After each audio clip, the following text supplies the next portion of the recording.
Most of us here became trial lawyers. This is our experience. Huwag po nating pahirapan yun. Sana man lang kung ang decision po 8-7.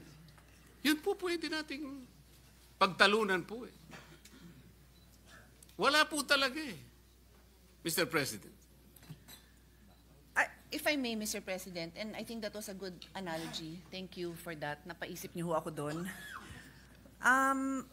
I think what's interesting with His Honor's analogy is there are people, there's the public, I don't know, millions of people would like to understand ano ba yung final na kasong yon, may evidence ba? And totoo yan, di ba? Hindi natin matatanggal yon. So in the same way, yung manliligaw na walang pag-asa, gusto din niyang malaman na ano ba yung chances, ano ba yung nangyari, bakit ba meron kang ganitong conclusion, can I convince you otherwise? I think that's what His Honor is trying to say. And I think the public really want to know. Let the record show na tawang-tawa po si Senator Bato sa likod. And we really want to know, sino ba namang may ayaw malaman kung merong isang public official na naakusahan ng katiwalian. Lahat po tayo interesado doon whether mahal mo yung taong yon, whether galit ka sa taong yon, you want to know the truth. Kasi kung naniniwala ka na innocent yung taong yon, gusto mong mapatunayan niya na innocent siya. At kung galit ka sa taong yon, gusto mong mapatunayan na guilty siya, hindi ba?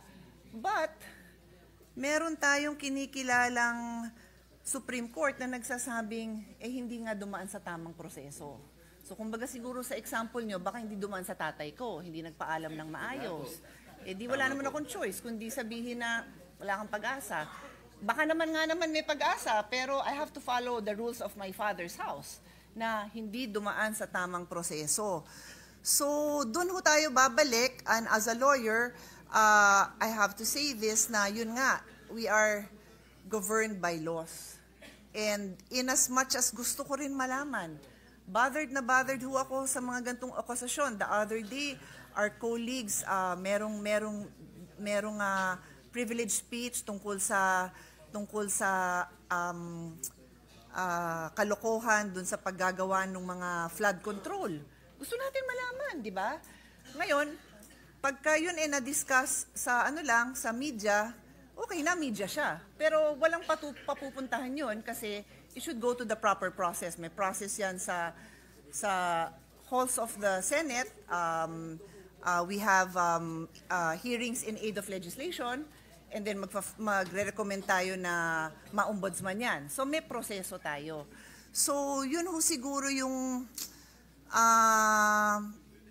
pinapatunguhan. Doon ho papunta ang aking conclusion na in as much as the public deserves to know, because we all deserve to know, we also have to follow the process. And I share this with everyone kasi ang hirap lang talaga ng sitwasyon natin kung hindi tayo makikinig sa Supreme Court. Meron tayo in the Senate, Congress, we have our duties as co-equal bodies. Ang duties po namin kasama ang pagsiyasat ng budget ng lahat ng agency. So pati Supreme Court, budget niya, tinitingnan. Lahat ng Regional Trial Court, tinitingnan natin ang budget. That's our job as a co-equal. Sila naman, may job din sila na pagka may grave abuse of discretion, they have to also say it. They also have to make their position known, which they have. And I will repeat, ang sabi ng desisyon ng Korte Suprema, the Senate did not acquire jurisdiction, and this decision is immediately executory.